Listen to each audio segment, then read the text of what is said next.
Good morning and welcome to week 3. Can't hear you, crazy flipping teacher. So let's see, we're gonna have a lot of quizzes this week. There's quizzes and get banging on the homework basically. So let me hide my Logitech setup. So we are in week 3. Last week we said we needed you to get your blog, your GitHub, your Twitter account set up. You should have already set up your blog and registered your blog. Remember, there's that register at the top. I need to catch up on a little bit of that.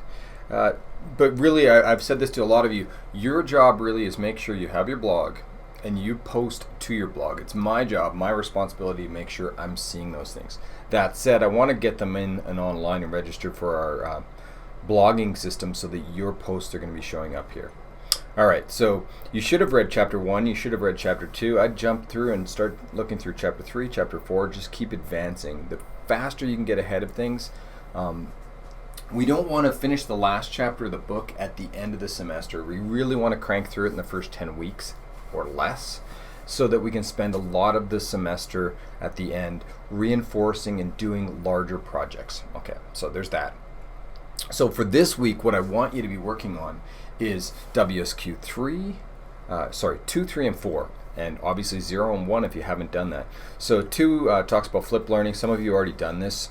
3, fun with numbers, so we're actually getting into programming here. And 4 is an about page. So there's only really one programming type things. I've seen some people working on this last week. That's great. It's pretty simple. You're going to ask the user for 2 values.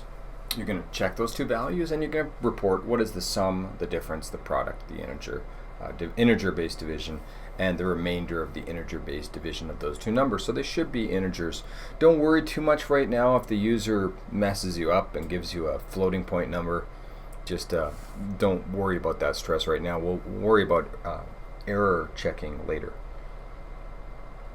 So 42 is a good number, so that's the number I used here as the picture.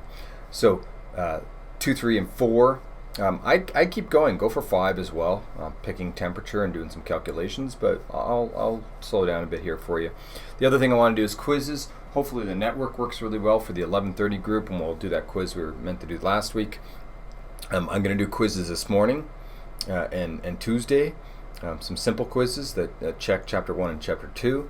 And I will also be doing a quiz in class on Thursday, Friday. I'm going to bring our actual exam system and have you do a basic programming quiz and using our exam system. The purpose of this is 1, make sure that people can actually program using our environment, and 2, and probably much more important actually, is that you feel comfortable within the exam environment. I want you to come to the exam and focus on the exam, not focus on I don't know how to change directories, or how do I run Python or C++, or where do I save my stuff. I want you to come to your exam and just do the exam, not worry about the environment. So we're going to start with that this week, and I think that's about it, other than keep posting to Twitter when you have questions.